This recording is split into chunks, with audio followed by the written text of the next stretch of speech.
think that's the first time we've ever been in sync with each other. All right, so boom, I got a question for you. All right, what's up? How big is the boys love community, really? Oh, it's ginormous. It's huge. It's about as big as those glow sticks. I well, one, I hate that. You're And welcome. two, I was on Reddit and there's this subreddit that gives out nothing but nasty manga and where to find it.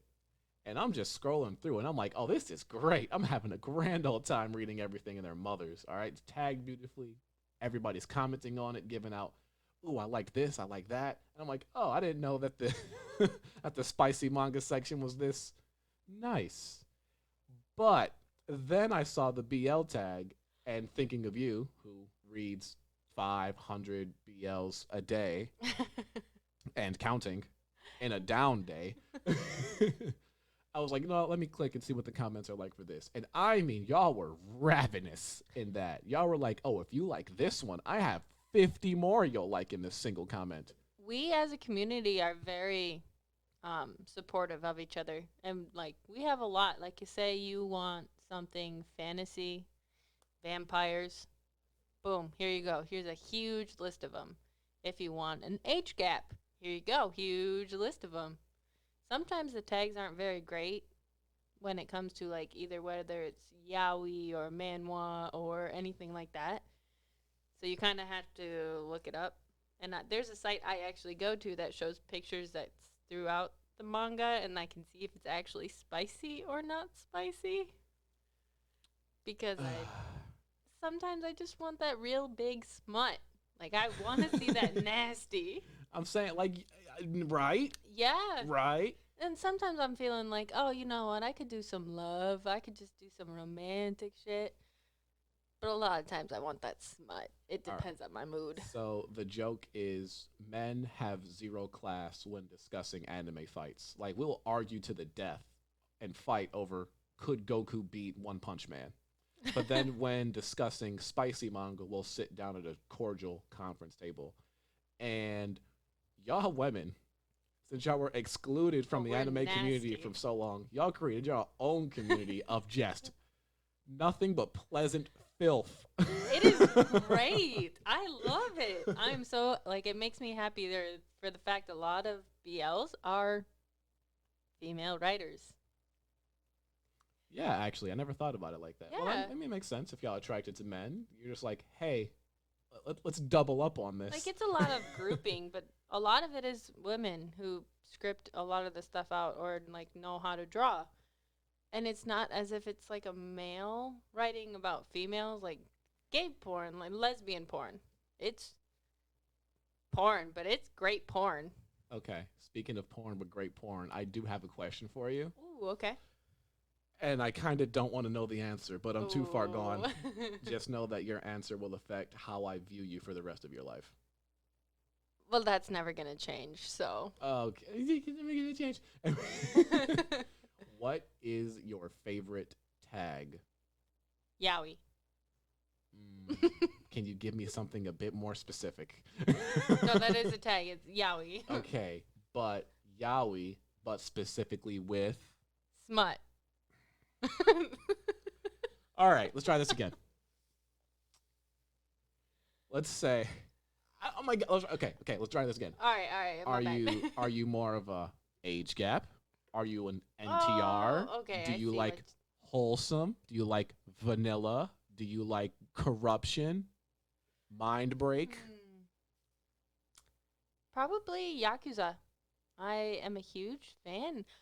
I know, right? It's the back tattoos, isn't it? Oh, it is. It's the back tattoos for me, and it's the leg tattoos. When it's a leg and then it goes onto the butt cheek. Oh my god. Fantastic. I figured it was.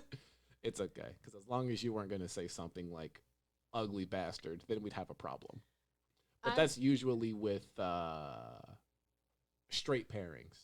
Yeah, I like beautiful art when it comes to BLs. I like the art style more than anything else, and that's what really draws my attention.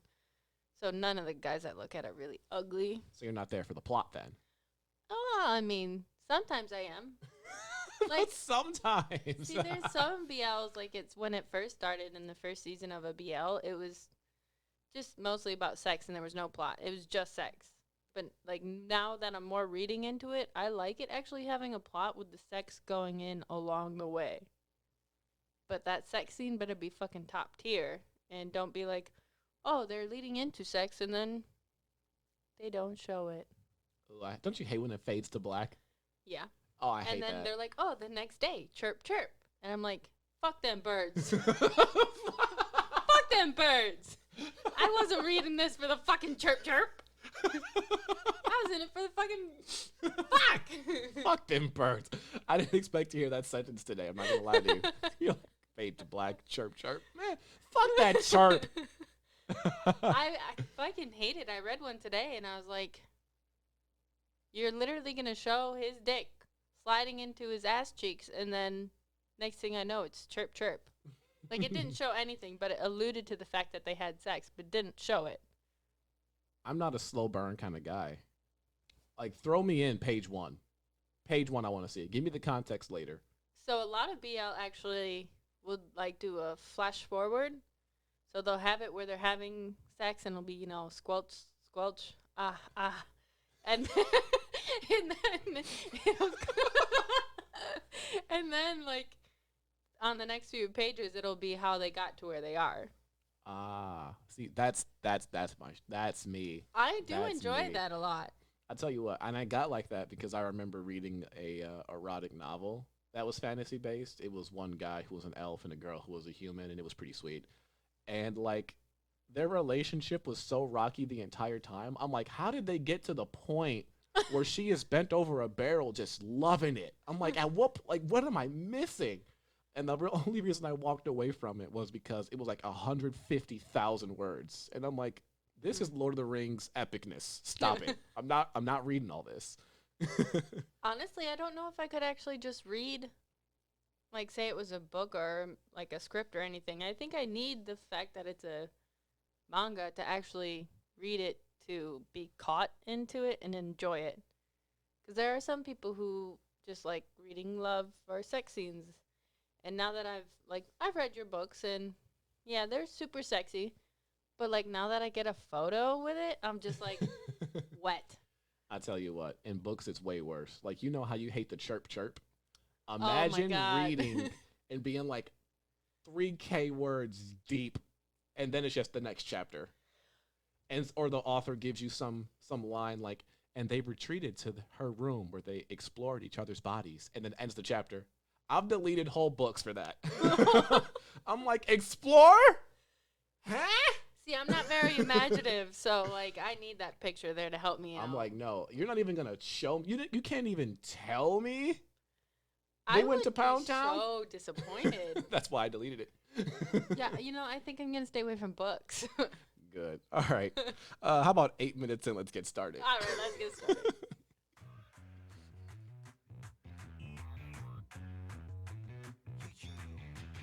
I hope this isn't going to be copyrighted. Oh, yeah, I hope so. I'm trying to imagine the dance as they're going through it, but I just see them, the skateboard and lasagna, and which, not lasagna, by the way, but lasagna. I tell you what, this whole opener made me like the anime to begin with. At first, I didn't care until the opener was a banger. You make me so upset because you won't even actually watch it.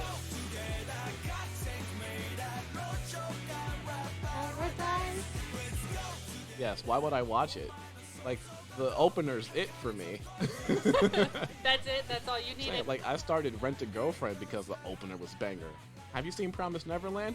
Opener's a banger! It is a banger, but I still couldn't watch it. That's too sad for me.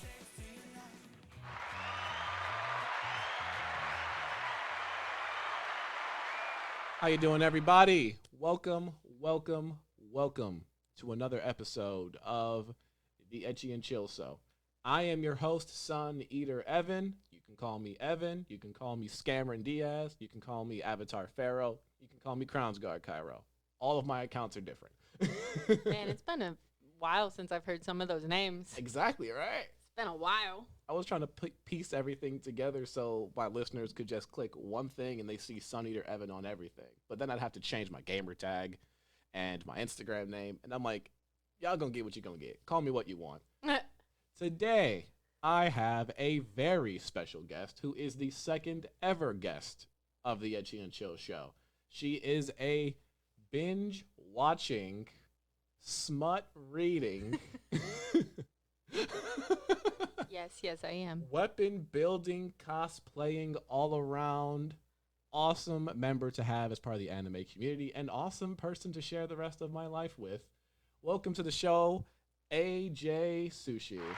Hello. Hello, Ashley. I'm so happy to actually be here. Yeah, welcome to the program. It's great to have you here. You've come a long way. Oh, yeah. Remember the first episode of any podcast I ever recorded? It was the Yeti Nano in the center of the Oh, yeah. And I table. remember, like, being in the back room in our bedroom, and you and Edgar were sitting out here, and it was, I creaked the door open, and you're like, God damn it, Ashley. I'm like, I'm sorry, I had to go to the bathroom. Yeah, I could hear you pee down the hall. I know. And I'm like, heavy stream right now? You couldn't hold it in for 3 more hours? No. It sounded like I was peeing on the mic, honestly. Yeah, came a long way. So it's crazy to think that now I have actual equipment. Yo, this is a dope setup, by the way. Oh, why, thank you so much. I know, I have a camera now. I was shocked I got that. Yeah. Honestly, same. I didn't think you'd ever actually get it. Tripod provided by you. Yeah. A year too early. Yeah, that's okay. But it's great. So, again, thank you for being on. Really glad to have you here. Thank you. I'm happy to be here, honestly. So, 12 minutes in. Let's get started. We have a lot to get to today. It's going to be a nice, packed show. We have a lot of things to talk about that we're passionate about, so there's no shortage of content. Where would you like to start today? First of all, I'm going to start off with this binging because there's nothing wrong with binge watchers. Okay. So watch your fucking mouth there, Awesome. bud. So, glad to see we're going to get this out the way, and this is going to get so heated we might not have the remainder of the show. I know. I believe this, listener land. Binge watchers deserve less rights. I honestly cannot stand people sitting down, going through an entire season of a show in 1 or 2 sittings, and then calling it a day. But why does it bother you? Like, I don't understand, because we can rewatch it in the amount of time that we could finish a full ass season and rewatch it in the time you've finished like 5 episodes out of 10, and we still hold the content of what those 10 episodes showed. I'll tell you why. Okay. Here's the primary reason. Because I'm on the internet more than you, and I hear so many more opinions, it's frustrating. Do you know how many times I've logged on to any internet site in particular? I could have just said app. I'm old. Yeah, you really Any are. app in particular. And somebody will binge watch a show like the day it comes out, get on Twitter and trash it, and then say, hey, I want another season. I've seen so many people just like, man, season 2 of The Witcher was bullshit. Give me season 3. And I'm like, it came out yesterday. It just happened. See, I don't have the attention span for that. But when it comes to anime, I can binge watch. But, like, give me a show like Game of Thrones. I'm like, all right, 1 or 2 episodes. Maybe we can get 3 or 4, but that's a long time No, sitting. don't. Just appreciate it, man. It takes years to make these things. Don't just... You can't even say that, because sometimes when we were watching Snowfall, you were like, all right, let's keep going. Yes. I'm like, Evan, this is the 4th episode. And you're like, and? It's an hour for you. You don't like watching shows that are an hour long. No. All right, then. But I'm saying, if I'm watching Haikyuu, give me a couple and let's go. If I want it to feel like a journey, I want it to stick with me. You're just like, give me the whole thing right Give now. me the whole season. Nom. Yeah. A volleyball sandwich. Cut it out. So are you telling me you could break up the match with Shiri Torizawa? Okay, we're not going Could that you break far. that up? Yes, I could, and I can, No. and I will. Binge watchers deserve less rights. That's all I'm saying. Y'all not second-class citizens, but, like, y'all shouldn't be able to vote. All right, well, I guess that's the difference, because I You don't need go it to on the feel like internet. a journey. Appreciate it more. I'm not saying watch 1 episode a day. 1 or 2 today, couple the next day, couple the day after that. Don't just consume it in a day. But at what point are you like, man, I just want to keep watching more, or at what point are you like, man, I'm gonna go home and watch more episodes when I could be doing something else because I already binge watched it, like having a life. I'm mad that that is a point to you, and I I'm gonna need know. you not to step on my topic on my own It's show. like work. Fuck. It's not like work. You want to enjoy something. You want to keep it with you for a while. You don't just want to just consume it and leave. Yeah, but I feel like when you're coming home, like you go to work, you come home, you eat, and then you put on the show, and then you do it the next day. It's just the same thing. You want to break it up a little bit. Right. But for binge watchers, we're like, oh, let's just watch it all in one go. And then we can do something tomorrow. And then the next day, we can just fucking rewatch And it. that's why I can't stand it, because y'all will watch the whole thing in a day and then rewatch it in a day, like 2 days later. But we still hold the content. We still know what's going on. Okay, what was the last anime you binged? I'm talking a couple hours, one sitting. Oh, I finished Yuri on Ice in a night.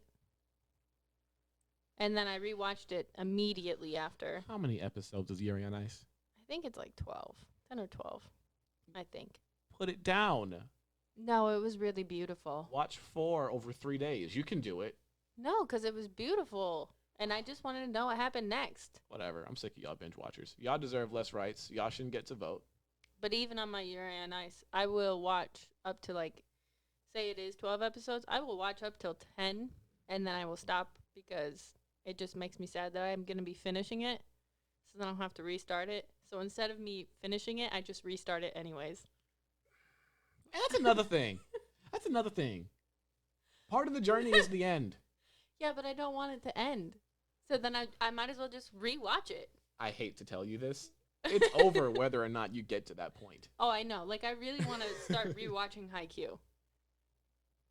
The manga's over whether or not you admit it. No, I mean, like, I want you and I to rewatch it again. No. To get to the point where we're at. No. Okay. Listenerland, here's why this episode's about to be over. Ashley and I have all the Haikyuu volumes in my bedroom right now. All the volumes. All of it. Ashley doesn't want me to read ahead where season 4 has ended because then I'll know more than her. So we agreed we're going to rewatch the whole thing together. The whole thing. Starting from the beginning. Little middle school Hina to show you. Until the end of where it is currently. At which point I would be allowed to read. That was 3.5 months ago where we reached not even the last arc No. of the current season. She has refused to watch the last arc of the current season because at which point it's free season and she thinks I'll read the whole thing in 2 days. I honestly... Binge readers, now that's different. Binge readers You are a deserve binge more. reader. Yes, binge readers are the prime example. Well, I am also a binge reader. No, oh, you don't count because you just read 20 different BLs. And then I reread them.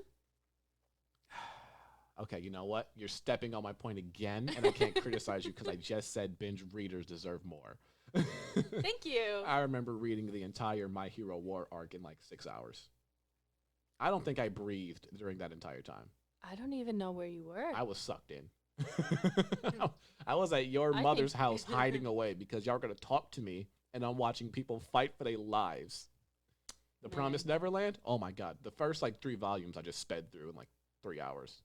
I didn't even know that it had, Oh, really. it was so good. I could already tell by your sigh without even finishing my, like, statement. And I was like, oh, man, it must have been that fucking great.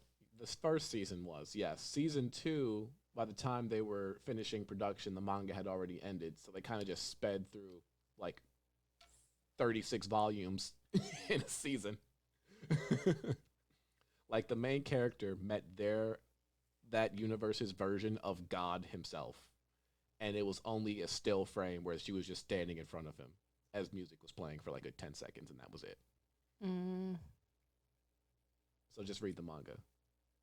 Also, The Promised Neverland has some genuinely unsettling panels. I might have said that for 2 weeks in a row now. Does the manga and the anime go hand in hand? The first season is absolutely Like, that's... faithful adaptation. Season 2, Okay. they just said, fuck it, run it. I mean, Speaking of fuck it, run it. I feel like a lot of things just do fuck it, run it, but... Speaking of fuck it, run it. Let's go to the Fuck. next topic. That's what you and I said to each other on a daily basis heading to YumaCon 2021 this year. I feel like there wasn't a day where we at least said it 10 times to each other. Yeah. Or even to our weapon, because fuck it, run it. Fuck it, run it. My friend Kane, he used to work in a factory, and whenever there was some issue they just couldn't figure out, the solution was just to run the machine anyway. Fuck it, run it. And I just took that and ran with it. So I as feel we're like in a factory, that's not how it should be. But yeah, but you would be surprised about OSHA. It's only an OSHA violation if OSHA finds out. I was just going to say that. Otherwise, it's just probably should have done that. Yeah, probably not. But You fuck could it, have done run it. without doing that. Fuck it, run it. Fuck it, run it. So yeah, as we're preparing for con, it was quite a stressful time because we built our first weapons, and Ashley had a behemoth It of a was, first holy weapon she wanted fuck. to build. Tell us about it. So I built Samahata with no blueprint. The Samehada, the shark skin, belonging to the Kisame Hoshigaki. Yeah, that it was a stupid idea for a first weapon. I won't lie. Like I was like, I was gonna start off with like little 5-inch dragon scales that I bought on Etsy, and then as I was going and making stuff, I was like, yo, this shit's expensive as fuck, and these aren't even gonna fucking work. I'm making my sword huge. So it wasn't going to work total. And then my overall, it was 12 pounds, 406 scales, and it was 6'3", I believe. Even better because you're not close to 6'3". No, not even close to 6 foot. Yeah. It was taller than you. It was taller than me. It is taller than you. Yeah, essentially. It's a Christmas tree in our office.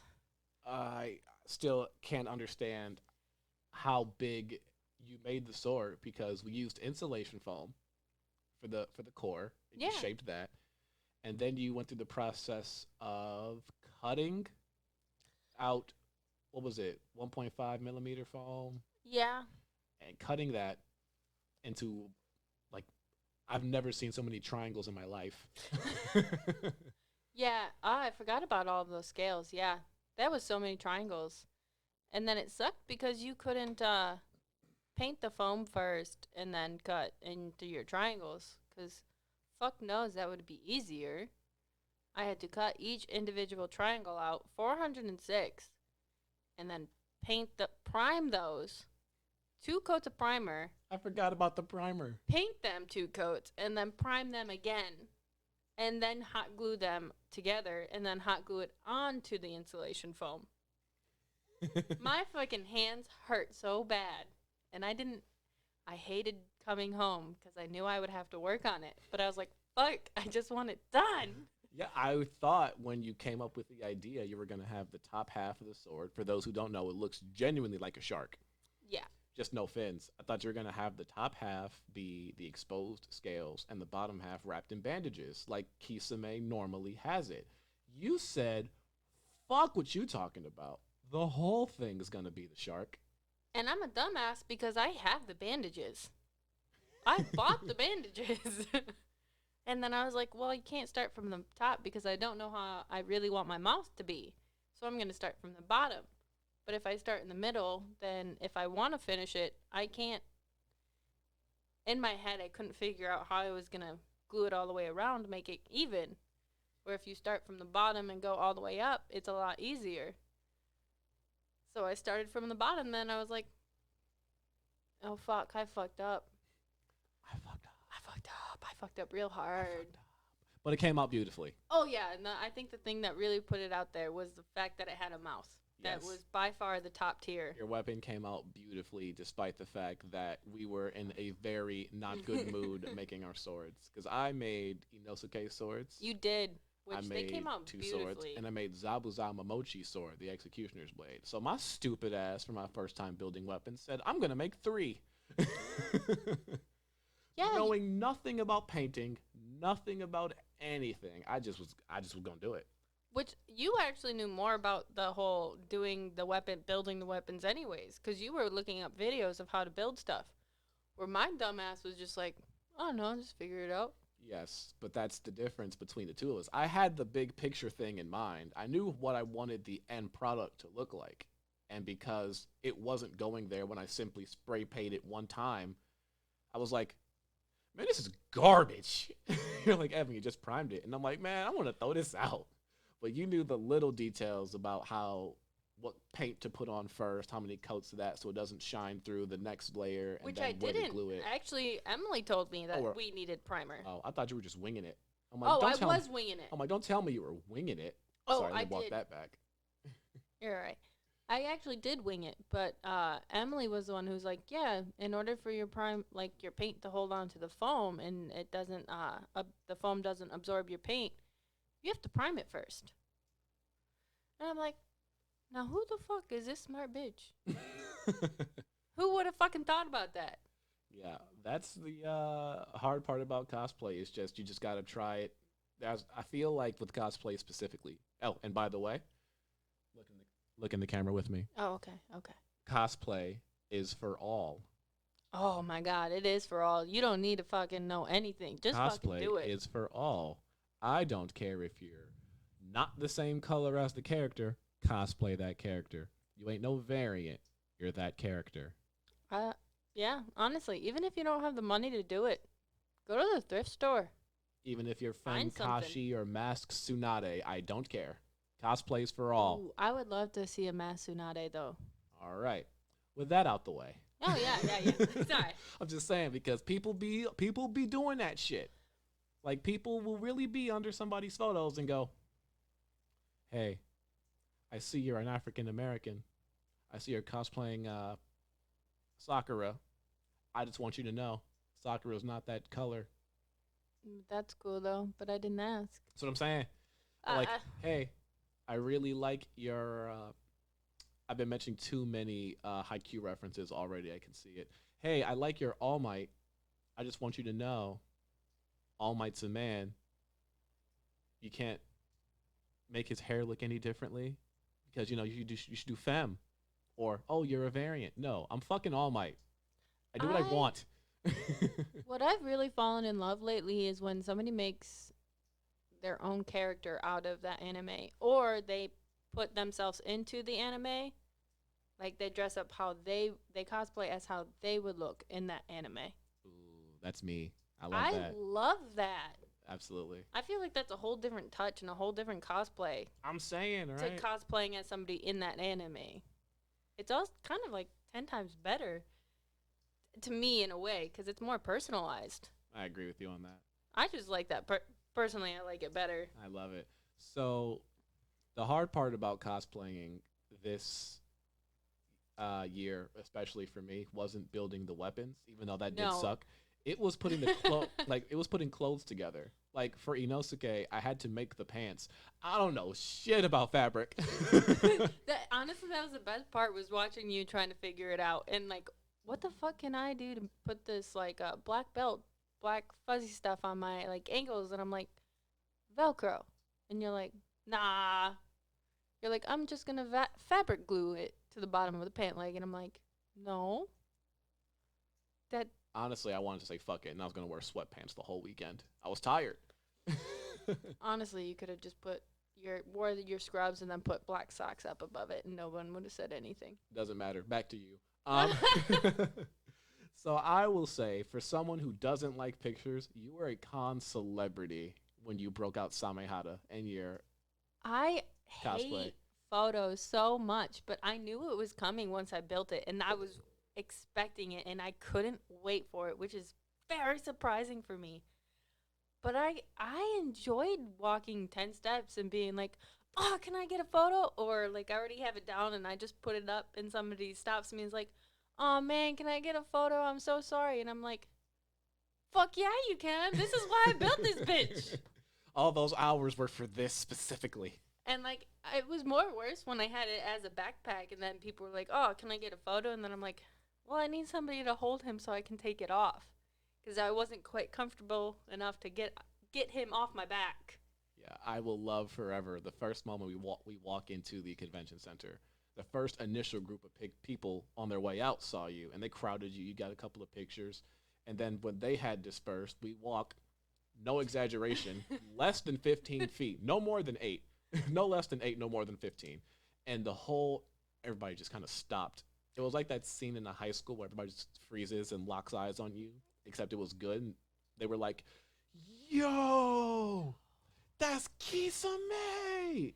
Everybody was enamored And I was with your so sword. upset that I didn't see another Kisame there. And I only found one Itachi. Yeah. So The entire time! yeah, at what convention do you go to and see one Itachi?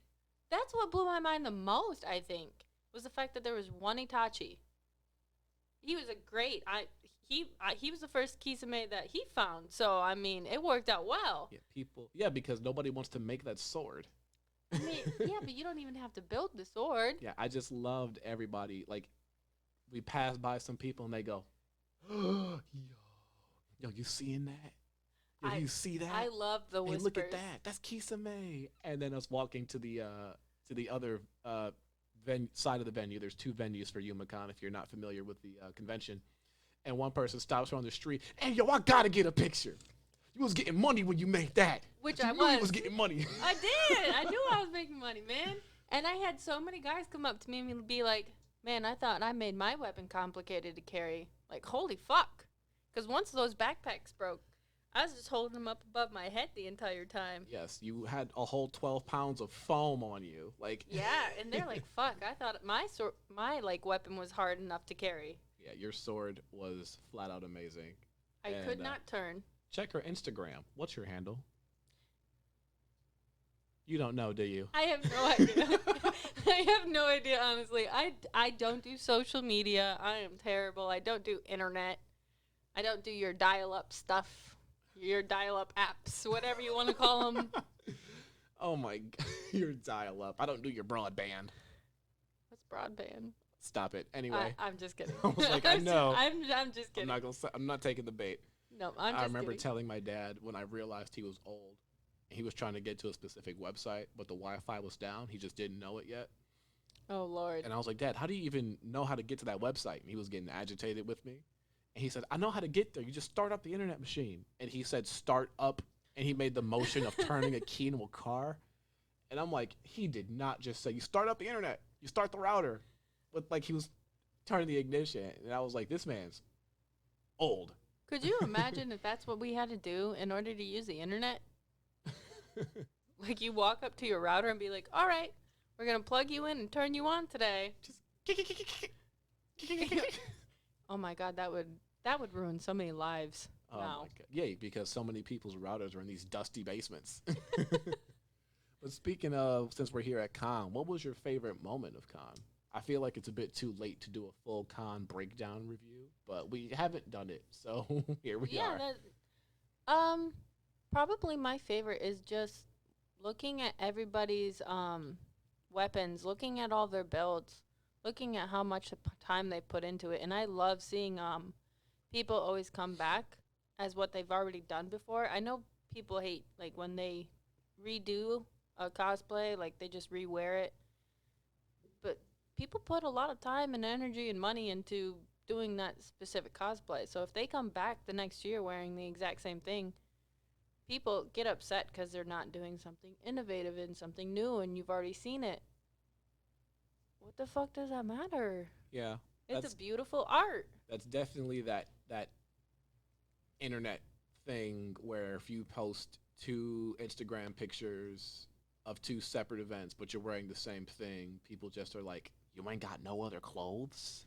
Right, yeah. Like, I washed my clothes. The fuck you mean? Think about how much time and energy your Samehada took. Now imagine doing that again. No. It's like sometimes, bro, I just don't be feeling like it. And, like, I was so upset because I didn't want to carry Samehada Friday and Saturday. But, like, when we took him out on Friday and I wore him and I got so many hypes and so many, like, oh, fuck, yeah. I was like, yeah, I'm doing this Saturday, too. Fuck the bullshit. I don't give a fuck what I brought. I'm doing Samehada again. Yeah. Fuck it. We did like 5 outfit changes too that whole weekend. Oh my God, we did. I was in and out the hotel room. We actually weren't in the hotel room all that that much this year, and I was actually really surprised. Really? I mean, I feel like the first year that I was there, we were at the hotel room a lot. and I thought that we would be in the hotel room a lot due to COVID, but they had a lot of precautions, and we were outside a lot, and we were taking a lot of photos in the morning when I had samahara before we changed Hmm. at night. And then we change into our comfortable clothes and then go to the panels, which thank you for holding the panels, Yuma. Like, even though there weren't that many and you had to cut down on, like, the amount of people in them, it was fucking awesome for just having it. I'm happy it wasn't canceled this year. Yeah. Oh, I jump, would have been hurt. you jumped ahead of me on the so Oh sheet. shit! I'm sorry. Ah, I'm I was sorry. kidding. It's fine. It's fine. I just was. I put this specifically in here. I wanted to give a extreme heartfelt thank you to the staff at YumaCon Yes. because I know events like that aren't easy to plan, but especially when you have to go back and forth between the city, the state, the practical CDC and the federal regulations Yeah. surrounding COVID, going back and forth with the venue about all these people you're going to have in and out, going back and forth with vendors, trying to keep them in the loop. And then they were really transparent with all of us on Facebook saying, like, look, I'm going to keep it a stack. We don't know. And even like they had so many negative comments towards them, they were still like, "Hey, and then if you don't like our rules, don't show up." Yeah. So I really want to thank the YumaCon staff, especially even for Yeah. the 2020 version of it where they had to cancel. They were telling us straight up, we honestly have all these contracts. We can't cancel no matter how bad COVID gets unless the city straight up says don't do it. Which I So think like it came down to that in the end. it did. The city said sorry, no. Yeah. Which can you be mad? It No. was peak COVID, and then for this year to have essentially the same numbers, and then still trying to plan and keep everybody in the loop was amazing. So YumaCon staff, all the volunteers, thank you so much for another wonderful event. It is our yearly pilgrimage, and we're just happy to go. Yeah, thank you. That was amazing. I'm so happy we were able to go this year. Also, but next year, we're getting the premium package. Those premium tickets. You know what else we're getting next year? What? Not season 5 of Haikyuu. Fuck off. Go suck a dick somewhere. I hate you. I knew that's what you were going to say. Last I heard, it's not looking too good. You know what? It's because they're going to release it in 5 years. And yeah, you're going to have to wait for 5 years. All right, I'm gonna be honest with you. I didn't spend 400 on manga to have it sit on the shelf. I'm just gonna read it without you. Babe, this is a lifetime commitment. I spent You chose me. You chose this. I spent $2.99 a month for the Shonen Jump app to see everything. I'm watching it whenever I feel good and goddamn ready. Yeah, you can watch it. And then you can rewatch it. Oh, And I'm then reading rewatch it. No, I'm gonna finish it without you. You'll No. just ask Evan, "Why are you crying?" And I'm just holding my iPad to my chest, and I'm like, "No real reason." Honestly, I think that's another reason why I cut out social media was because I didn't want to see spoilers. Too late now. No, honestly, like on all my social media platforms, when I do end up going on them, there's no spoiler alerts. I Instagram you all the spoilers for Haikyuu. You know, Yeah, post but time I- skip everything. I feel like most of that stuff is just like fan art in my brain. I don't really think, oh, this is, flash forward. These are spoilers. I'm like, oh, this is great fan art. Even if it's official art straight from the page. Oh, I don't pay attention to that. I just look at my boys. Good I'm not going lord. to lie to you. How did Haikyuu become your favorite anime? It's in my top 5, and all ranked together, I believe it's 2 or 3. It's 3 for you, I believe is what you said. Haikyuu and My Hero battle between the 2 and 3 spot, like perpetually. Like the manga right now of My Hero is going off. But again, I say I haven't reached the end of Haikyuu, so I don't know. Which you won't know for 5 years. Okay, well, I don't know if you've heard of this very new thing. It's very recent. It's super duper new. It's called divorce. I've never heard of that before in my entire life. Okay, good. Glad to introduce you to it. I don't even know what a breakup is. Okay, glad to introduce you to it. So what's gonna happen is we're gonna take a break. I'm gonna read Haikyuu, then we'll be fine. Anyway, I don't think I could get back with you after that if you did that to me. I don't know if I can continue this with you holding my manga volumes hostage. We're a healthy relationship, I promise. Super healthy. This is Oh, great. How did Haikyuu become your number one favorite? Honestly, I think the art and the fact that it gets you to love every single character, every single team that they have on there, I love. They could show a character for 5 minutes, Sakusa, and he's my favorite. Like, I love him. Well, he's not really my favorite because my favorite is the boys. It's Haikyuu. Who's your favorite team? Haikyuu. Who's your favorite character? Haikyuu. Favorite coach?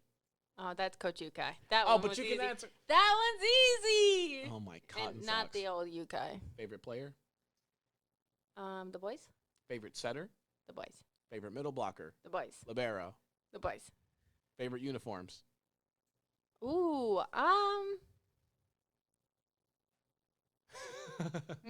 Yeah, I don't know if I have a favorite. Honestly, there's a bunch that I like, they do got a lot of drip. but like I don't think there's actually like just a favorite. I will say that my reasons for liking Haikyuu are the same as yours. Like, the cast is absolutely wonderful. Each team brings something new to the table. So even when it's just they're going up against a team, you know they're going to beat and mop out the way. There's still some emotional payoff and emotional beat there for every team you see. That's because they show that backstory of how that team actually got to where they are. So they make you have feelings for them, and I'm like, fuck feelings, but this is great. Best part about Haikyuu, your team wins. Worst part about Haikyuu, your team loses. And that's truly it. I feel like that could also go hand in hand. Like, best part of Haikyuu, your team wins. Worst part of Haikyuu, your team wins. Yeah, like and the best part about that is that every team has such a different approach to how they play the game, or even how they live their lives, you know? Like, we're going to get too into it. It's our show. Yeah, It's I my was going show. to say, we break this down a lot. Like, Joe Zenji, they just do whatever. Oh, yeah, they're off the walls. They just do whatever. Could you imagine doing a 2-on-2 every practice? Like, that's what most of your practice for volleyball is a 2-on-2. But then you put that alongside Shira Torizawa, who is one thing, one philosophy over and over and over. Tall and strong, tall and strong. And it's just, it works. And then you have Oba Josai, who is analytical and breaks down everything down. Yeah. We're playing the game from more of a tactical standpoint. Yeah, we're not the tallest or the strongest, but we're going to think our way around you anyway. Then there's Karasuno. Attack. Do whatever the fuck works. I feel like they're a fuck it, run it team. Karasuno's a fuck it, run it team. Fuck it, run it. Just like, that ain't working. All right, time out. So you know how we had this layout for the past season? Yeah, fuck all that. We just go. Honestly, though, Coach Yukai usually does that. He's like, I know you guys haven't practiced this, but here's what you're going to do. And it works. And it works. They believe in him. He believes in them. That's why he's number one coach. Coach Daddy. And then even put that on the other side of, like, Nekoma, which is none of them are the tallest, strongest players on the team, but, like, they work so obnoxiously well as a unit. And they make sure that their setter is not tired. They work for their setter, honestly. Yeah. Like, they make sure Kenma is standing still and doesn't have to move. Yeah, make the brain work. It's perfect team ball. Yeah. And they have absolute faith in their setter. Part of the pretty setter squad. I feel like they're all pretty if I'm really thinking about it. They're all pretty. Who are you not going to call pretty? Yeah. This honestly, the show has no shortage of characters to just root for. Like, on the first watch, there were some characters I didn't really care about. On the rewatch, I flipped. I loved them. I didn't care about Karu first time seeing it. Now he's my favorite character. I was just about to pull out my gun and shoot you right there. Yeah. Could you tell? For the audience on YouTube, yeah, can you tell? I'm wearing a Karu jersey. I was like, you're really going to say that to my face? Like, yeah. You didn't like Karu the first time? It wasn't that I didn't like him. I don't think there's a character in Haikyuu I dislike, complete honesty. But, like, first time seeing it, I just honestly didn't care that much about him. Like, I was like, oh, he's cool, he's there. But, like, rewatching it, love the guy. I was with that with Tendo. and Suki. I was like, fuck these assholes. And Tenda's just a fucking monster. But I rewatched season 3 and I'm like, oh my god, he's such a cutie. I love him so much. I feel like our opinion on the entire Shira Torizawa roster changed once we knew how it ended, because that Karasuno versus Shira Torizawa match of season 3 is peak anxiety. I felt like it was us watching 1917. We were holding our breath the entire time until it was over. Yeah, like on the rewatch, now that I knew Karasuno won, I got to appreciate how fun Shira Torizawa is to watch on screen. Nintendo with his Baki Baki Mihone. Like, that's great. Yeah. That's great. But first time, every time Hinata went up for a spike, Nintendo was like, hey there. I see you doing the thing. Kill block. But that just in a nutshell is the second reason I love Haikyuu. It is that I have not seen a show that gets me to my feet cheering as hype as Haikyuu gets me, to then making me cry and sit in sadness as much as Haikyuu's done. Like, end of season 1. End of season, perfect timing. I was gonna have a YouTube video.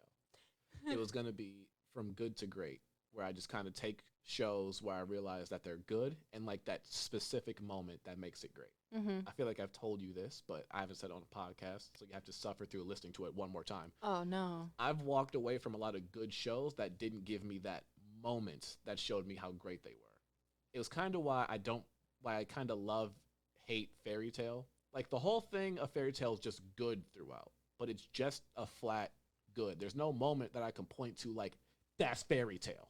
I agree with that. That's kind of why I stopped watching it as well. It was never one. I love binge watching, and I love getting my anime above yours. So that's why I binge watch a lot of the stuff. Not really, but at some point I was like, it's this for Fairy Tail. It was the same thing over and over and over again, and it's literally just Natsu and Gray fighting, figuring it out, and then oh no, here comes Urza to save the day. Love you, Urza. Oh fuck yeah! I can't wait to build that armor. Yeah, that's no slander to Fairy Tail. No, but like, not it at just all. didn't have that moment. Like, I felt the same way about Naruto, that it was just a flat good, even though the pacing's off at points. But then the Sasuke retrieval arc was where I was like, oh, this is where boys became men, and that hooked me. Like, that's when I was with Naruto until the end, because that arc of saving Sasuke, I just couldn't tear myself away from it. And I didn't like the beginning of the Sasuke retrieval arc. No.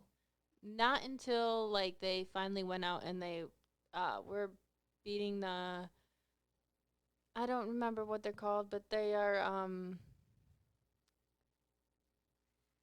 what is it? Orochimaru's cursed mark goons. Yes, pretty much. I didn't think it was really interesting until then. Even though that sounds pretty bad. It wasn't interesting until then for me. That's fine. You can. I'm not going. That's when they. We argue about enough. I know. I feel like that's when they turn into men. Like, I didn't really care for like them following Sasuke and Orochimaru and then getting. I felt like it was the same thing over and over again. But I love Naruto, as you can see. Like, huge fan. I binge watched it during COVID in 3 months, or a month. It might have been a month. Can you say that one more time? I binge watched the entire thing in a month. Anyway, moving on before yeah. we argue about that again. My bad. Sorry. Haikyuu. Sorry, I'm gonna walk this back and delete that. Mm-hmm. So, why the end of season 1 was great is because me personally, I like to see the protagonist of my show take a L sometimes. I like to see the people in my show just lose sometimes. So, like, when you win, I appreciate it more. Which I was really appreciative for the fact that they did that, honestly, because there aren't a lot of shows that will be like, you're going to lose. They even did it later on, even when it wasn't like a tournament, but like they were practicing against State Tech. They didn't win. They won one out of like 5 matches. Or even better, at the Tokyo training camp. Oh my fuck, favorite arc. Everyone's favorite arc in that show. That's my favorite rewatch. They played 50 sets. They won 3. Could you imagine playing 50 sets of volleyball in a span of like, what, 4 or 5 days? Yeah. Or a weekend even? Could you imagine? My body would be dead. Yeah, it was just a great arc. And that's actually why, like, Haikyuu always just throws something new at you. You never feel like they're going to like just plow through it. And even when they do get these filler teams that are on the way to the goal, that it's a payoff somewhere and you're invested. You learn more about characters and the people. And even better that the two main characters are Hinata and Kageyama. There are definite times in the show where they want to focus on something else and just say, "All right, you two idiots, just we're going to put you to the side." Like this previous season. Yeah, like there were several times where Hinata just wasn't really on screen doing too much. Like he was there. And neither was Kageyama. Yeah, but there were certainly times where they said, "All right, we're going to focus on Nishinoya. We're going to focus on Suki. We're going to focus on Tanaka. And then we're going to flip to the other team. We're going to show you some Kita. We're going to show story. you Osamu and Atsumu." And that is such the mark of great character writing when you can just put the main character to the side for like a good half episode, a good couple of scenes, and we don't miss them. Honestly, I also like the fact that it wasn't like we knew that Karasuno was gonna win against Shiro Torizawa because how else is it going to progress and move on? I mean, we didn't know, but we kind of knew deep down. But you watch them struggle playing these bigger, tougher teams, even though you're like, oh fuck, I don't know if they're gonna win or not. Are they gonna lose? They did against Obajosai in season 1, but obviously you know that they had to redeem themselves in season 2, because if they didn't, what the fuck are they gonna do for a season 3? Restart? And then you don't have your third years? Yeah. No. That's honestly for a time where I thought they were going to go. I was so proud of Karasuno going up against Shiro Torizawa. I was like, I'm so proud of them. I don't care if they lose. And I'm saying it like I'm an actual sports team. Like I'm genuinely watching like the Lions play the Super Bowl or something. It's not going to happen. That's why I said it. I hate you. That's why I said it. But I like the fact that they didn't plow through the teams. Like it was an actual struggle throughout the entire game. Yeah. So since you're never going to tell me who your favorite character on Haikyuu is, do you have any characters on Haikyuu that you like a lot that aren't necessarily Hinata and Kageyama? Obviously, I love it. Honestly, just any couple characters. I'm not saying for your ranked. I know. I just love them all so much. I could talk about each individual one and like what they all like individually. I think I resonate with how I actually am in sports with Atsumu. I am very controlling, a little bit. You? Not at all. I just like things to go my way, and if I set something up for you, I expect you to do it right, and I expect you to get it. You? Not at all. Yeah, I know. That I feel like I resonate with him the most when it comes to playing, but in my inner self, I am. You will laugh at this. I feel like I'm Akashi, even though you feel like I'm the Bokuto and you're in the Akashi. I feel like the Akashi is just very soft, quiet, but also Kenma, because extreme introvert. Yes, but you can't beat Kenma because you care if you win or lose. Yeah, I do. I really do. Kenma's like, I'm just playing. Yeah, he's only playing for his lover, Kuru. Please don't talk about shipping. We're not doing shipping today. Because if anyone wants to know, Haikyuu is one of the top BLs. If you Google it, top BLs, Haikyuu is up there. I'm not upset about Haikyuu being a BL. I'm just upset that certain pairings just aren't right. I can give you Kuru Akashi and Bokuto. Kenma I can give you Akashi and Bokuto, yes. I can even give you Asahi and Nishinoya. That's fine. As much as Hinata and Kageyama makes me vomit, I get it. They're the two main characters. I hate it, honestly. Kenma and Kuru are bros. No, they are lovers. Iwaizumi and Oikawa they don't even like each other all that much. They're just great partners. Iwaizumi doesn't even look like he likes Oikawa. The real leader on that team is Iwaizumi. Even though it's Oikawa. Let's move on. Okay. But no, I like. What makes you say? Who's the second person you said? You said Atsumu first. Akashi. Okay. What makes you resonate with Akashi so much? Well, I kind of break things down the way that Akashi does when it comes to like certain things in life. Like if I choose this plan, then this is what the outcome's going to be. If I choose this plan, then this is what the outcome will be. And it's usually when it's focusing towards you. So like you're my Bokuto when I like thinking of dinners. I'm like, well, if I choose this, then Evan's not gonna like this. But at the same time, I am your Bokuto and you are my Akashi. Yes, I understand. I know how you work, even though I don't understand it. Will I not don't understand understand myself either, so it's okay. it. I would say that two characters that I resonate the most with would probably be Sugawara, Suga. because how I always view myself, I'm not necessarily the smartest or the fastest or the strongest, but if you ever call me and need something, I'm there. Like I'll He is do Mr. as Reliable. much as I can. I'll contribute however I can. That's how I've always felt about myself, and I guess prided myself on. Like I'll do whatever. Just tell me what I need to do, and I'll do it. But I love Yamaguchi as well because You are going for the underdogs over here. no, I mean I don't say I resonate too much with Yamaguchi, Okay. but like that type of story really resonates with me because you see in the beginning of the show where he's kind of hiding behind Tsukishima because Suki's tall and smart for the game and he knows what he's doing. But Yamaguchi isn't really there yet. It's like he's hiding behind Suki, slacking off. But then when Yamaguchi sees that Suki is being a starter because he's tall and can block very well, Kageyama is a genius who works stupid hard, and Hinata's a physical freak. Yamaguchi is the only first year that doesn't start. So from that realization, he's like, I need to do something to make this roster. I don't want to get left behind because he's not as good, tall, strong, as fast as anybody else in his class. Right. That's a powerful message. And he's trying really hard to be the team's pinch server. And then he gets his shot, fails, gets his second shot, runs from it. And it's just a painful thing to see how much he really wants it. But he's a human. He's scared sometimes.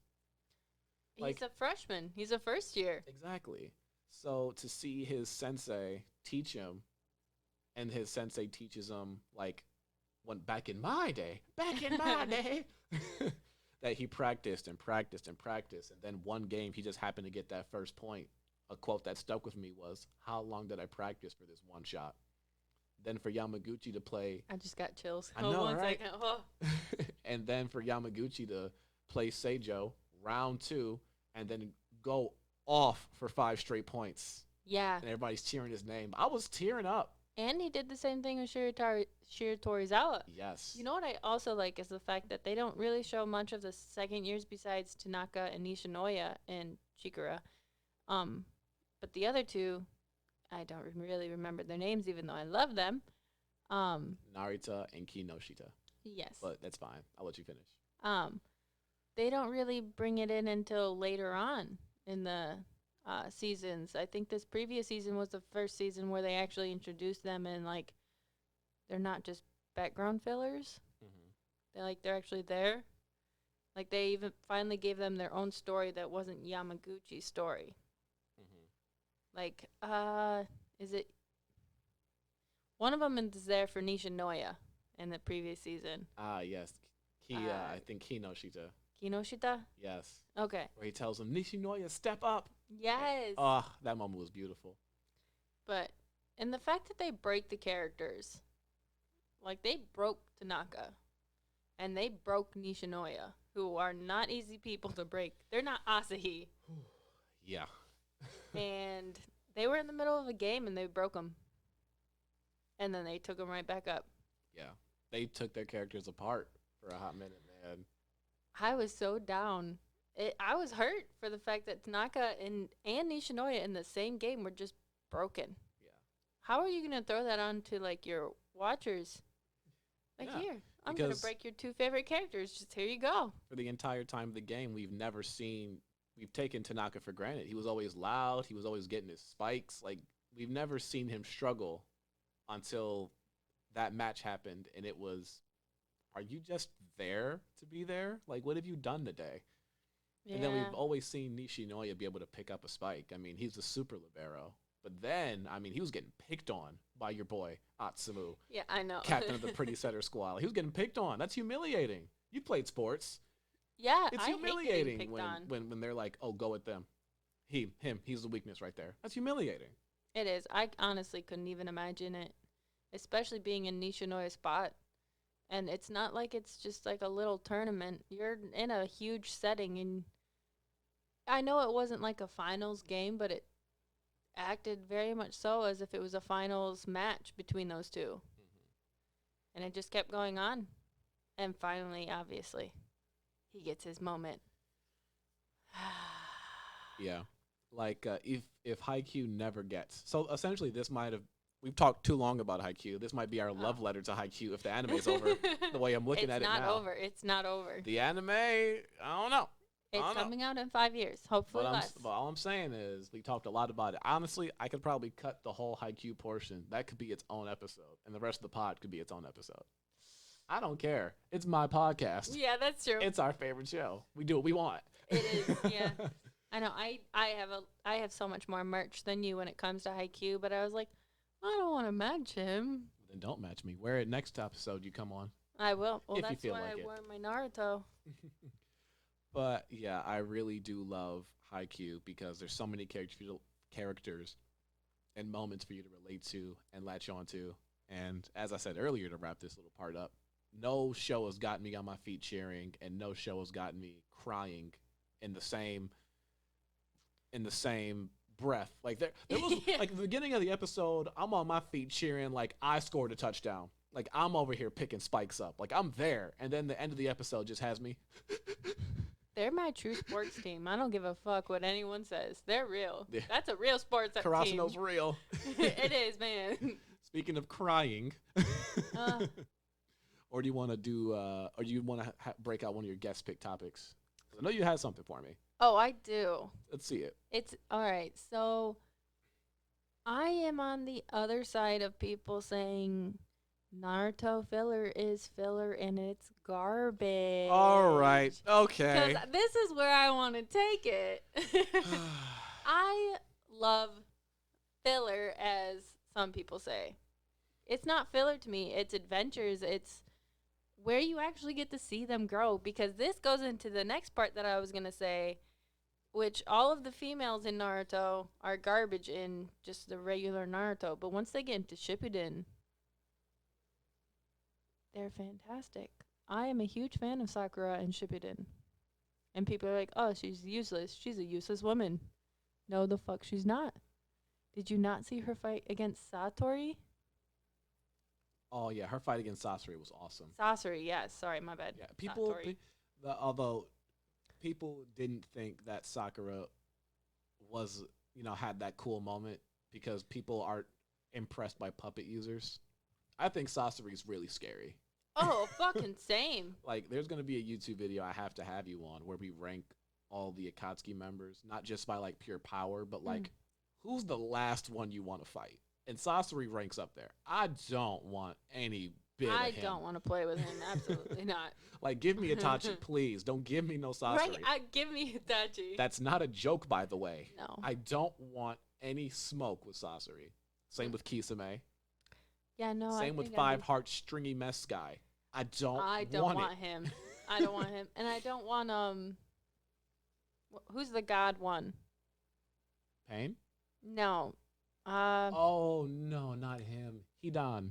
Yes, I love Hidan. I want to cosplay as him. I don't want any smoke with him. But I don't want smoke with him. Anybody having a scythe with 3 blades is somebody that's like, it's that way for a reason. Yes. I'm not trying to be him. So when you say adventures. I knew you were going to bring it back up. Yes. When you say adventures, you are talking about non-canon content. You're talking about shit the studio. It's canon. To me, it's canon. You're talking about stuff the studio makes up because Naruto's a weekly series. Yes. And you like it. Yeah. On purpose. Yes. Despite the fact Naruto is 52% filler. Yes, I love the adventures. Because there's some episodes where you get to see how Hinata grows into who she becomes. Or Hinata's team. You get to see how they all grow into how they become. And not just, oh, now they're powerful, now they're strong. They don't. Although They again, are powerful and strong, I though. mean they are, but like that's just because it's time to get back to what the creator said. Like those I things know, but I like don't the count. I like the development. I like the growing, and it's fun when they throw like the two people that were coming into the Leaf Village to rob or do whatever, sneak in, and they dressed up as Guy and Lee, and they literally followed Naruto around the entire episode Hate for it. training. It was fantastic. Hate it. I loved it. There's only one filler episode that's any good in Naruto, and that's when they're trying to take off Kakashi's mask. Oh my It's god, that early. episode is so funny. What's behind the mask? Big lips. Another mess. But I hated Buck that. teeth. I was a kid and I was like, I think I had the same fall down moment that the team did. I was like, are you kidding me? That's what that is. Kakashi's beautiful, by the way. Oh yeah, he's a gorgeous man. Although the working against the female characters in Naruto is that the series is extreme by a creator, and he's extremely like traditional. Like all the female characters in Naruto, outside of their ninjaness, Mm-hmm. however, their ninja ability. Sorry, sounded stupid. Outside of their ninja ability, they all become housewives. I really do hate that. Except for, well, no, they even made Tamari into Yeah. a housewife, and I hated that. Like it's very traditional. Like it's very fan. Like there's not too much fan service in No. most of Naruto. There's not too much relationship going on. Like nobody's really a couple at any point in Naruto until the series ends and they start coupling off, and then that's it. Yeah. Like the series in itself is very traditional. So for all the girls to become housewives, kind of irritated me. So when people go in Naruto and they go, "Oh, the female characters are treated like shit. They're all weak." It's like, no, that's very on purpose. Yeah. Like, I really didn't like how they put all of the females as housewives, and like all of their abilities were super strong, and then they're like, yeah, you know what? You can just be hidden. yeah, there are Hidden in certain the clouds. yeah, there are certain anime. Ooh, nice, Yeah. nice, Ashley. That was nice. Like there are certain anime that definitely play into the studio politics and push well-written female characters aside a lot. Naruto isn't that. That's it. Definitely feels like the creator could have had a woman if he wanted to. Although I do give him credit for making the first female Hokage, Tsunade. Oh, that. I do like that. Yeah. She's strong. She's a strong bitch. Yeah, I like- wouldn't want to play with her. Like a lot of shows, you can definitely say we're marketing this to boys. You better have that girl go somewhere else. Which I think it was actually initially where Sasuke and Naruto were supposed to be lovers. Get out of here. No, I believe that they were supposed to be lovers, but because of the demographic viewing at that time, it wasn't okay. No way. Yes. They introduced Hinata to us as early as possible. The long, dark-haired, quiet, big titty girl. I'm talking about before it was even like created. Oh, They were planning on having it be Sasuke and Naruto, but because it's not the right demographic, they couldn't do it. I was about to say, ain't no way Naruto would have ended with a BL. Although the Sasuke Naruto boyfriend jokes are always pretty Oh, I mean, they even had them kissing a few times funny. or holding hands while they're peeing. Like, come on. Oh, What friends do that? yeah, that is super cute. I don't have time for anything that's not original canon content. Don't have time for it. We're not doing it. I love it. Naruto is 700 episodes. I know. I watched it. 400 of them don't affect the story at all. You can skip them. The story will not change for you. I mean, they do have an effect on the story if you actually watch them. No, because they don't. No, because there's some things where it'll come in the main story that you won't understand because you didn't watch that No, filler babe, episode. I've seen all of it. No, it So doesn't. have I. No, because they have for filler episodes, they have to make a whole episode, but they can't go into the main story because the creator's not there yet, and they can't and they can't change the main story because again the creator's not there yet. Like imagine going to the person who made Naruto and saying, "Hey, so we gave Sakura a power up in this little filler thing." You what? I mean, they did that with Hinata quite a lot. I mean, but yes, that's because we all love Hinata. But that's filler. You know I what? know. I'm off this. I can't do this. Can't do this. This is why it was my guest pick. I can't do this. I don't understand. That's fine. If you like filler episodes, that's fine. I think it plays into it. Honestly. So fine. So you're gonna watch One Piece then? If I really wanted to get my anime hours above yours, yeah, I would binge watch it. Straight up. You're gonna binge watch 1,000 episodes of One Piece. Yep. Just to surpass you. All filler. Yep. I hate you. No, I couldn't do it. I'm not a One Piece fan. I have no interest in it. The One Piece Naruto model of releasing one episode a week until it ends absolutely can't work anymore. Like, if Naruto was a seasonal anime, I think it would have been the best anime of literally all time. Which I think Dragon Ball Z is still a thing. Yes. How? I don't know. Because they just keep making it because they know people will keep buying it. Just like Pokemon's still a thing, even though it's not Okay. considered I don't know how anime. Pokemon's still going on. I don't know. Well, it's not even Ash anymore. Oh, they stepped into the multiverse. Yes, I'm kidding. pretty much. But like the once a week, they were just doing whatever to keep themselves on. Like that's why I love and we'll talk about My Hero so much and One Punch Man so much is that 12 episodes break. Yeah. You have time to figure out where you want it to be, not just make it until it's dead. Which, is there a new season of One Punch Man coming out? You are correct. I thought so. I'm not sure if I'm quite excited for it yet or not. I was a bit underwhelmed with season 2, but Edgar was reading the manga and he tells me that season 3 is going to be nuts. But then again, anytime an anime takes like a 3 or 4 year break and has to change a staff, you can't expect season 2 to be that good. That's true. But season 6 of My Hero, the trailer dropped a few days ago. I have not seen it. Good. We're going to watch it Sweet. off air. I wish I could watch it with you guys, but I don't have the tech for that. I don't do picture in picture. But anyway, was there a moment that made you cry in anime? If so, please do tell. Well, obviously, Haikyuu end of season 1. The block. The block. The block. But also, Skate Infinity. Skate made you cry.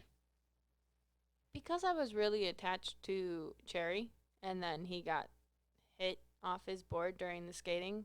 It was more like I feel bad for him because that's a friendship that's broken. And one of my favorite characters is in the hospital. I mean, he goes back to skating anyways, but their relationship was just broken, and I hate Adam. Hate him with a passion. Is he the dancing love hug guy? Yep. He is. Is he the welcome dudes, girls, bros, and non-binary hoes? Was that him? He is. Yes, he is. I hate him. I don't know how I remember so much of an anime I legit haven't seen. I know. I hate him, but the fact that there's a story behind it where he gets to the way he is. I have not finished Skate, by the way. I have not finished it. Because once I do, then it's over. But it just hurts me for the fact that they had a relationship, but then it's broken. And you don't really know or understand why. But Adam was always pushed to do better, be better, so he couldn't be with his friends in that manner. And this is how I perceive it. Other people perceive it differently. However, Adam had to be the best. But because his friends, Joe and Cherry, weren't at the same level he was, it wasn't fun for him anymore. Mm-hmm. So he just kind of split off and then became evil. And it just kind of hurts. It sucks. I get really emotional and attached to people, so I don't like it. But I know yours. I know you're number one emotional. Yeah, it's almost like you looked at the show sheet. I could have even guessed it beforehand, and I didn't want to say it before. All right, everybody, let's talk about it. I think this is the first anime moment that made me cry. Not even in Death Note? No, I didn't cry in Death Note. Death Note had a couple of moments that had me shook because Light Yagami is a dog. I still can't believe he dies. But spoilers. Oh yeah, my bad. Spoilers. Whoops, my bad. Yeah, sorry, I didn't want to spoil a 20-year-old Yeah. series. That made me cry. So the moment that made me cry is Shirobako. I think episode 23.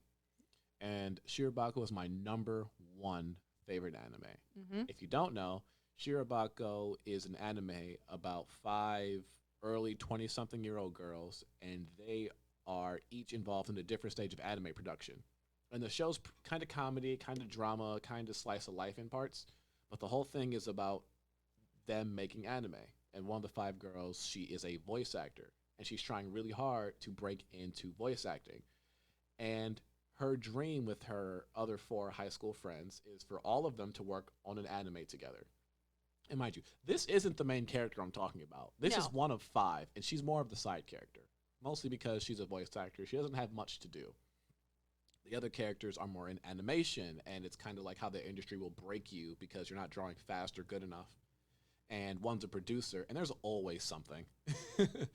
Like, imagine taking all the storyboards to the animators and going, "Hey, this is what the director wants. Let's get it done." And then you go back, and the director goes, "Hey, you know those drawings I gave you a week ago? Yeah, I've redid that whole scene. Can you go get these out?" And you're like, "Oh my god!" You have to go back and tell the animators, "Sorry, here's Yeah. no more work you won't get paid for. Now here's the work you will get paid for." It's miserable. And then the other two are involved in writing and digital animation and figuring all that out. And towards the end of the series, the four girls sign on for the same project. They're all working on it. And our voice actor girl is the only one who's not working on it. Oh, you're gonna make me cry again. And like she's crushed and everybody's like, "Oh, we're so sorry." And she goes, "No, no, no, it's fine. It's part of the industry." Because nobody in this show struggles to break in like her. They all struggle with the job. She struggles to get the job. She's working at a bar for the whole show. Yeah. Like they're all in the office miserable. She's like, "I'd love to be miserable at the job I want, you know?" And it's just so Yeah. sad because she's polishing tables this whole time. And the main anime they're working on doesn't have an ending for the season yet. The creator for the manga hasn't gotten there. So the director for the show talks to the creator of the manga, and together they hash out a thing, and they go, "Perfect.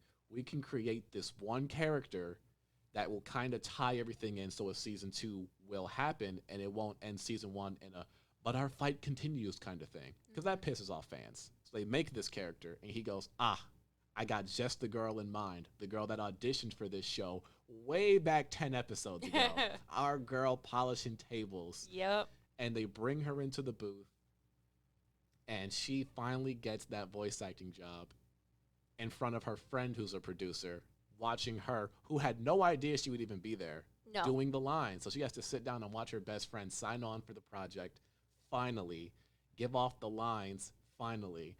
And the one line she says at the end is so on point, "I finally feel like I'm getting closer to my dreams." And our producer friend has to hold up her own little notepad, her journal, her schedule calendar, whatever it is, to hide her face from everybody because she's crying. And I'm about to cry right now. Yeah, I'm holding it back right now. Because it's beautiful. It took her 24, 23 whole episodes to get to just that point. Like, that payoff was unbelievable. And that made me, that like upped my standard for anime. I was like, I need to feel like this sometimes. I was so happy. I remember you were like, "Ash, watch this anime." And then I did, and I was letting you know, "Hey, I'm approaching this episode." And you're like, "All right, text me when you hit the point to where you think I cried."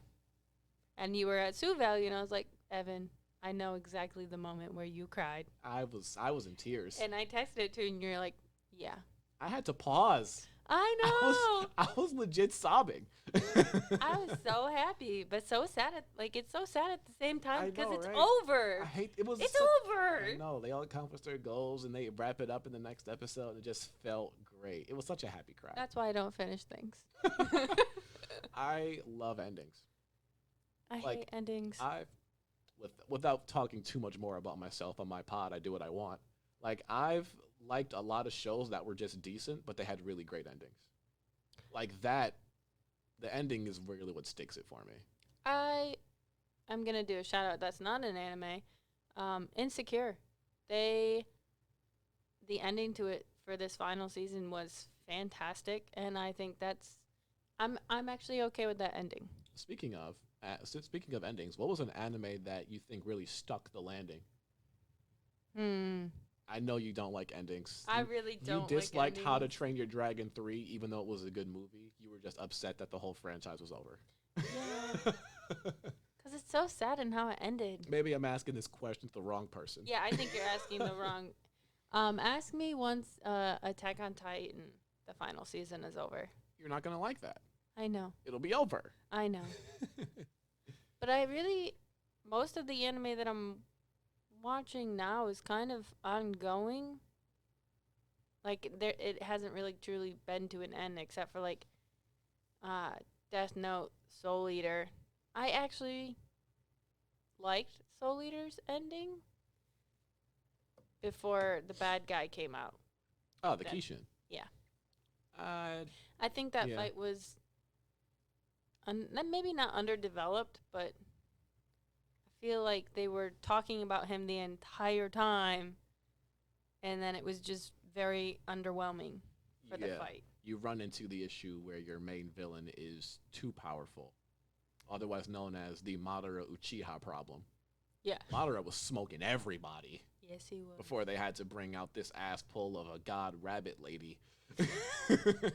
Yes, I'm bitter. Yeah, that was a. I say as I deadpan the camera. Yes, I'm bitter. Can you actually say Naruto's ending even though there's a Boruto? Uh, yes. Naruto should have ended after Naruto beat Pain. Oh, I 100% agree with that. Naruto and Sasuke should have had that fight. That should have been it after that point. I agree. I don't think there should have been any more after that. Yeah, the Ninja War was an asspull. Although, They had great scenes. oh, it did have excellent scenes. Like seeing, and at this point we're nerding out. Seeing Yeah. Ino, Choji, and Shikamaru meet Asuma as like the grown adults that they are, and having to put him Oh, down that one more broke time. me. That was heartbreaking. It Yeah. really was. Seeing Naruto fight the Nine Tails, deal with the tailed beast's hatred, seeing his mom and dad, that was beautiful and was heartbreaking. Seeing Sasuke get fucked up by Killer Bee. Fantastic. Man, Killer Bee was nothing to play with. No, he was not. If you tell me, make a list of 5 people you don't want to fight Naruto, Killer Bee is on that list. Yeah, Because not honestly. only is he gonna make your head roll, he gonna rap at you the whole time. I don't know if I could deal with this I'm silly saying, raps you either. have to be focused and ready because he will kill you. And this guy, it's me, the 8 Tails Hachibi, the rapping Killer Bee. Yeah. Like, I'm like, bro, shut up. Remember the fact that he was trying to sell tickets to his concert? My God. And his assistants were like, do we really have to go? Although Kisame's death in Naruto, that was a fantastic moment after he's fighting Guy, and then he remembers Itachi's words. He was like, Yeah. that son of a bitch was right. You do find out who you really are in the end. Which also, if they didn't have the whole big war, then you wouldn't have seen Might Guy's actual true abilities when he's taking down that whoever that Madara. When he's taking down Madara at the end. Don't care. Figure something else out. That really wasn't Madara. I didn't want Rabbit. 400 other episodes to figure that out. That's fair. I enjoyed it. I didn't want 400 episodes to figure it out. I'm good. I enjoyed it, but I think that's just because I like the fighting scenes in general. Oh no, the war when Naruto wants to look good, it looks good. It looks great. Seeing Guy and Rock Lee go off in the taijutsu, top tier. Seeing Naruto when he finally masters the tailed beast thing and he's just going off in like all the different war zones, excellent. And I like the fact that Killer Bee was actually teaching Naruto, but it was also killing Killer Bee for the fact that he had to lie to Naruto about the war actually going on the outside. Yeah. As they're moving on that turtle, whatever you want to call it, the island turtle. Yeah, the chakra, whatever it was. Whatever that place was, it was nice. The sea lion turtle, whatever it was. I don't. I know. I'm picturing exactly where Naruto is, but the only thing in my head that pops up is the lion turtle that Aang was on in Avatar: The Last Airbender. Maybe that's where I'm thinking. At the very end. No, but they were in some secret place. They were, and it was moving sealing constantly. all chakra. But, you know, the war arc had great moments, but, like, it felt like it could have been over. It could have been. It could have been a couple hundred over. episodes sooner. It could have been Naruto could have finished after Pain and the Sasuke Naruto fight, but it didn't. And I didn't mind the war. I felt like it could have been a spin off if it really wanted to be. Fair point. Fair point. But it was worth it to get to that final Naruto Sasuke fight. Oh, yeah. Because I was watching that, like, yo, it took us forever to get here. Like, how did we get here? These two dudes are god powers. Yeah. Sasuke went from edgelord to crazy super god edgelord, and Naruto still got the plot armor on deck. How many times did Naruto almost die? Almost in every episode. I'm saying we didn't get off the bridge without him dying almost 3 times. I know. Speaking of off the bridge, I think that's a good time to end this Yeah. Thank you for having me. This was fantastic. Thank Sorry you, that Ashley. I'm a little bit tired. Oh, no, it's fine because we didn't do much besides nerd out the whole time. Once we talked about Haikyuu, it was just Oh, yeah. shut up and listen to us nerd out about our favorite thing. But it Later was great. I love later it. on in another episode, I would love to talk about like old animes that we really like that aren't like as hype as Haikyuu or My Hero Aka. Done. Yes. All right, sweet. Fine. Well, new recording right now. Oh, okay. Yeah. I've got it all written down. But thank you so much, Ashley, AJ Sushi, Yes, thanks for having me on. Ash Tempura. It was awesome to have you here. It was great to be here. to launch this podcast with me. It was great. And I can't wait to see you again if I haven't bored you to death. You haven't, and I can't wait to hear this. And you know what's really great is that I get to sit like right over there on the couch and just listen to you every time you talk. I don't want you to be in the city when I record by myself. Well, that's not gonna happen. So. Lame. But all right, guys, that'll do it for this episode of Ecchi and Chill. Thank you so much for listening. You can find me on Instagram at E to the Boogie. You can also listen to this on Spotify if you haven't already for the YouTube audience, where we have a bit more content. We have an opening statement. We can play music because I'm not a slave to the algorithm on that platform. Yeah. And plus, it's a lot more fun. So thank you for listening. Your viewership is quite enough for me. Thank you for clicking and giving me a chance. And Ashley, thank you for coming over and giving me a chance. Where can we find you at? Or do you not want to be found? You can find me through him. Honestly, I really don't know my handles. I'm sorry. I'm trash. It's all right. You're not a social media person. I'm not. I think it's 8wixand5, but I couldn't tell you. I think your Instagram is Ashley Jane Sushi. But don't worry, guys. You can always go on there and figure it out anyway, because we have like 90 photos together from con. All 20 of our anime changes. She's there. I'm there. I'll be there. He tags me. My favorite part was Evan tagged me, and I was like, "For what?" So you don't go on Instagram. So people can find me. You don't know your own fucking handle. You don't care about these people. I don't. I really don't. But thank you for adding me, and thanks for having me. But all right, everyone. Thank you so much. Thank you, Ashley. Have a great evening. Stay safe out there. Yeah.